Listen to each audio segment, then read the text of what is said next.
In this episode, we spoke to Katie Gallagher, a Win News journalist who has suffered with anxiety her whole life.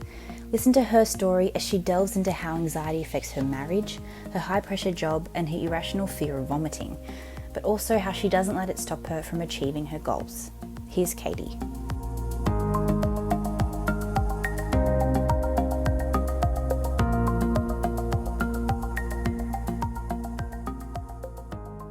Anxiety to me is, I really feel it in my chest and in my tummy. It's like a knot in your stomach and a tightness in the chest and a racing heart. That's probably how I physically feel it the most.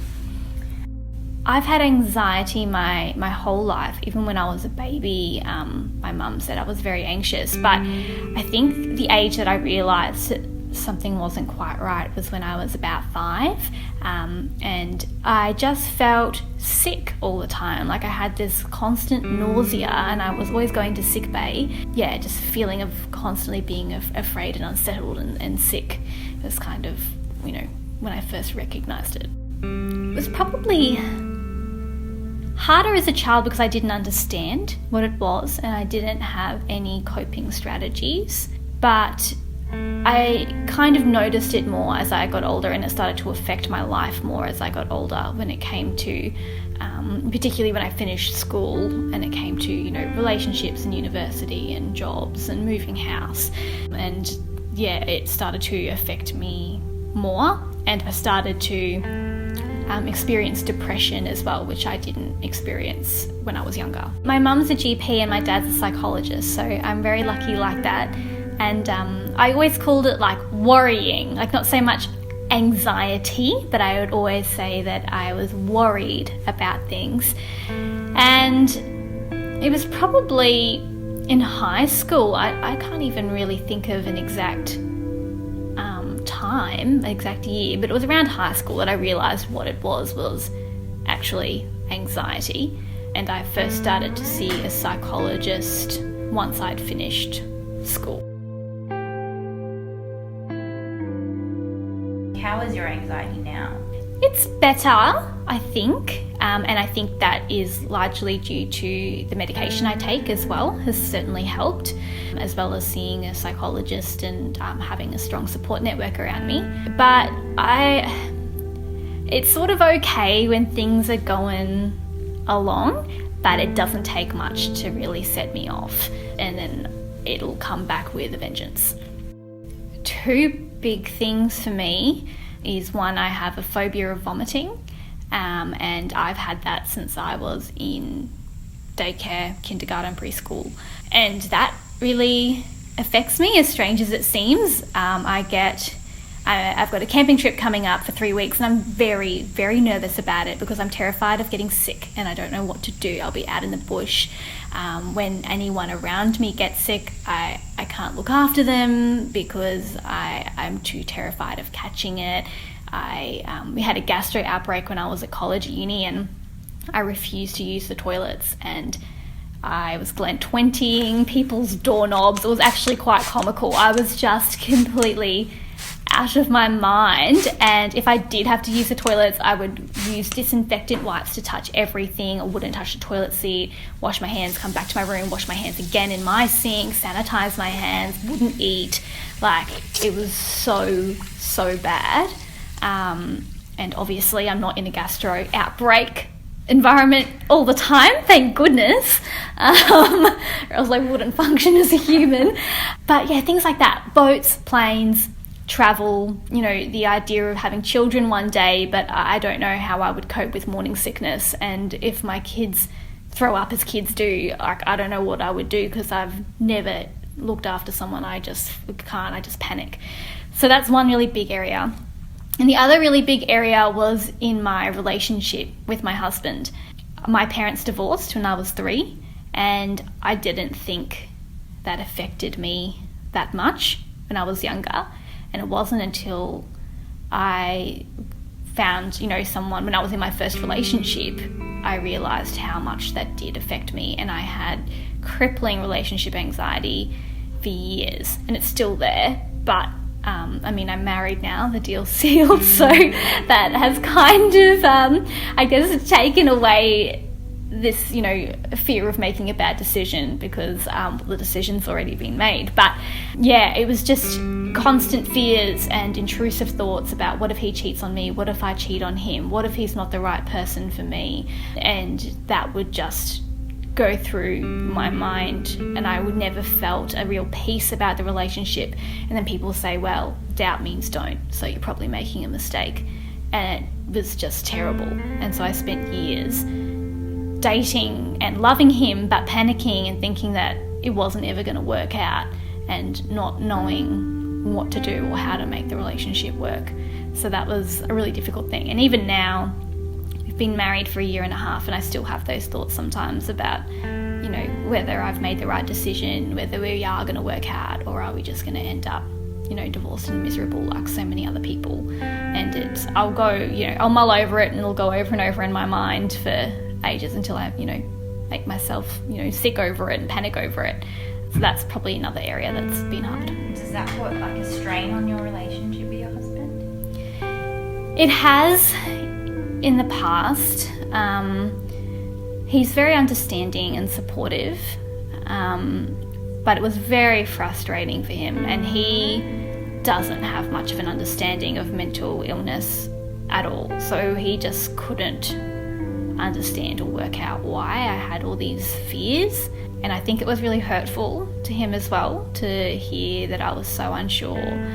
Even when we were engaged, I was still unsure. Even right up before I walked down the aisle, I still had this anxiety. And it wasn't until I was actually walking down the aisle, it was a miracle, the anxiety completely lifted and it was replaced with a beautiful peace. And I was so thankful for that moment. Across the Illawarra, South Coast and Southern Highlands, this is Win News. For nearly 5 weeks now, the Pierce family has been torn apart. Unable to sleep, work or function, their mind consumed with one question: what happened to Gary? Anyone with information on Gary's whereabouts should contact Crime Stoppers. Katie Gallagher, Win News. How do you feel like your anxiety works in the newsroom, running around every day? I think that is something that I cope with better than I expected. It does get busy, but I don't mind the deadline pressure or the deadline stress. And I don't get too anxious about, having to go out to some, bad stories that are a bit traumatic. The biggest thing for me is things like when I have to chase people outside court, or, door knock on someone's house after, their loved one's been involved in an accident. Those things make me very anxious and very uncomfortable. And also just the fear of what am I going to do today? Do I even have a story today? What if I can't find a story? Is my story good enough? Those kind of fears and worries are probably how my anxiety manifests in the workplace. I felt it the whole first 1.5 years that I was working in Hervey Bay. Even still now, but I was anxious every day. I just had this pit in my stomach all the time about what am I going to do? What if I can't find stories? How am I going to fill the bulletin? And here it's eased a little because we've got a bigger team and we've got a chief of staff whose job is ultimately to make sure the bulletin is full. But when I was working in Queensland, sometimes that responsibility fell on my shoulders when I had to step into the chief of staff role, and I had to find a lead story every day in Hervey Bay where nothing much happens, and it was very stressful. Did you ever let your anxiety overcome you in any capacity, or do you feel like you kind of build up a backbone and it's there but you don't let it win, I guess?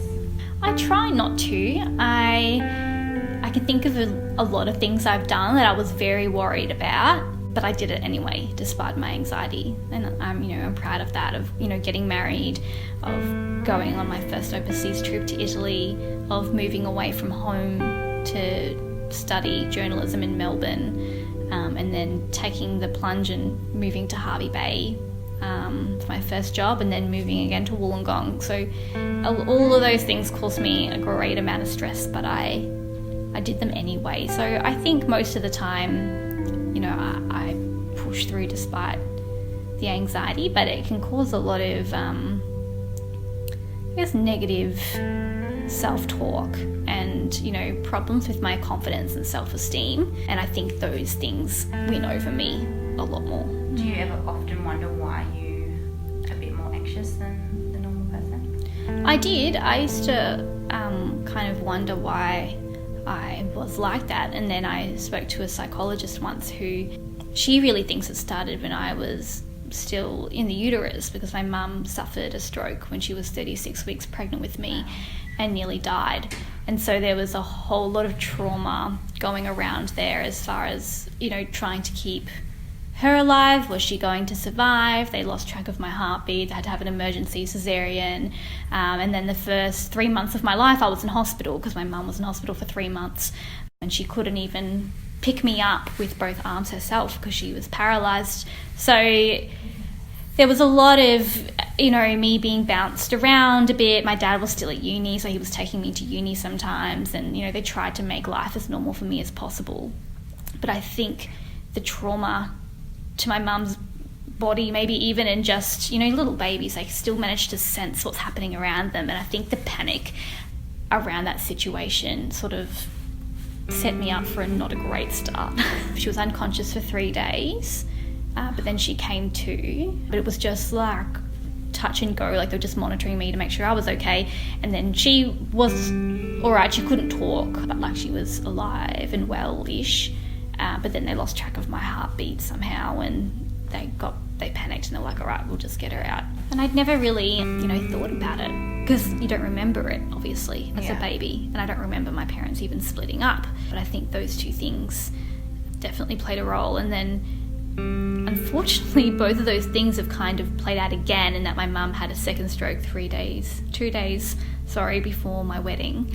And I was home, thankfully, at the time, but she was seizuring. We had to call the ambulance, and we were worried we were going to lose her. You know, we didn't lose her the first time, but, you know, that was really terrible. I didn't know whether to go ahead, like, with the wedding and the honeymoon, but, you know, she was okay and miraculously didn't have any lasting effects from that, but it was really traumatic, and that, I guess, re-sparked that kind of fear I think myself and my siblings have of losing my mum, and her vulnerability due to having that first stroke, now a second. This process of a marriage breakdown for the second time, and it's affected me and hurt me so much more than I thought it would. Yeah. Do you think that's because you're older, or I because think you have your own marriage? Yeah, I think it's partly because I have my own marriage, and also just like it's just brought up so much hurt, I think, from my parents' first divorce, and all those feelings of fear and not being in control of the situation and being abandoned. It's like all of that resurfacing again. But, you know, as an adult, I guess I can kind of logically understand it, and, you know, I logically know none of it's my fault, but it kind of feels like it is still. At what kind of age did you begin that process to try and, like, manage your anxiety? It was when I finished school. So in my gap year after high school, I started to see a psychologist. She wasn't fantastic, so I didn't stay with her for a long time, but she had some interesting insights. And then when I moved to uni, when I moved away to Melbourne for university, that's when I started taking medication, because I think the stress of moving away from home and this transition of university and assignments, I just didn't cope with it very well at all. And I was very resistant to taking medication, because I thought I could just do it on my own, because I was in charge of my own brain, and I just needed to get over it. And it's what people tell you a lot too. There's a lot of stigma around taking medication, that you have to be a lunatic to be on medication, or that you can just sort it out yourself. But my mum eventually convinced me, and I didn't really think it made that much of a difference until I went off it for a while, and I just cried and cried and cried and cried, and I was like, okay, well, obviously it's doing something. So I took that while I was at university. Then I had a break when I'd finished, and I thought hopefully I'd be okay now that stressful chapter was over. But then there was a time where I was recently engaged. I was trying to work out where I was going in my career after uni, moved house. I had a friend that was terminally ill, and it all kind of compounded again, and I really struggled. And so I started to take medication again, and I've been on it since. Other than like the medication, are there any other coping strategies that you kind of put in place to help you? Yeah, I think the biggest one for me, and I don't know if it's necessarily a healthy coping strategy, but is seeking reassurance from other people. Talking about it with other people really helps me. I've typically relied on my mum a lot since I was young for reassurance, whether it's, I feel sick and I start to panic and then I'm worried, am I going to vomit? I'll ask my mum, am I okay? Am I going to vomit? Or, with my relationship, going to my husband or to my dad and say, are we okay? Like, do you think I've got a good marriage? Like, are we going to be all right? So I think seeking reassurance from other people has been a really big way for me to cope. And also my religion, I'm a Christian, and so through church and prayer and reading scripture, that's another way that I find peace. Just lastly, like looking back, I guess, do you think you've come a long way with, understanding your anxiety and managing it yourself? Definitely. I think I've come a really long way, and I'm really, I guess, proud of the awareness I have of myself and my feelings. I know when I'm anxious, I know what's causing my anxiety, I know what my triggers are, I know what things contributed to it over my life. And that's really helpful because I guess just being aware means that I can try and get some extra support or change my behaviours or thoughts before it gets too bad. So that's really good. And I think I'm very proud of a lot of the things I've achieved in my life and the big risks that I've taken despite living in fear. And I think I'm learning to manage it better each day. It's going to be a lifelong journey for me. It's not something I think that one day I'll be miraculously cured or I'll, see a psychologist enough times that it will never be a part of my life. I think it'll just be one of those burdens that I have to carry. But it's all just about, learning how to deal with it better and just remembering that you can't predict or control anything in this world, unfortunately, and you just kind of have to roll with it. And that's pretty much it.